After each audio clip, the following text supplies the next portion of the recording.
Krkini sodelavci ves teden darujejo najrazličnejše potrebščine. Vsako jutro se prostor, v katerem jih zbirajo, poveča za nov kup dobrin.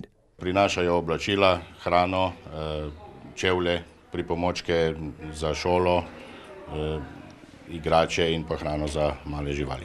Jaz verjamem, da je še veliko ljudi, nažalost v Sloveniji, ki si ne morejo privoščiti nakupa ne samo oblačil, tudi osnovnih življenjskih pripomočkov, tako da je Krkina akcija zelo dobrodošla.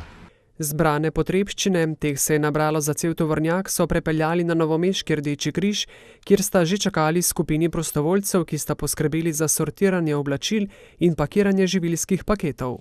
Meni je super, v bistvu mi je žal, da se nisem že prej udeležil. Zakaj ne, če lahko podjetje to podpira, super je.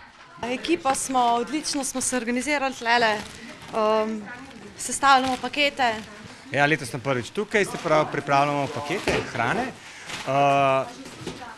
Vzdušje je krasno, timsko delo, to me veseli. Narediš pa nekaj dobrega za okolje.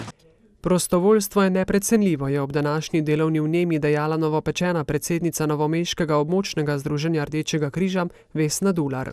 Krka je res zgleden primer, kako se pravzaprav ena delovna sredina organizira tudi kot prostovoljna ekipa in pomaga res vsestransko. V novomeškem Rdečem križu sicer mesečno pomagajo približno 300 družinam v stiski, ta številka pa se je v zadnjih letih ustalila.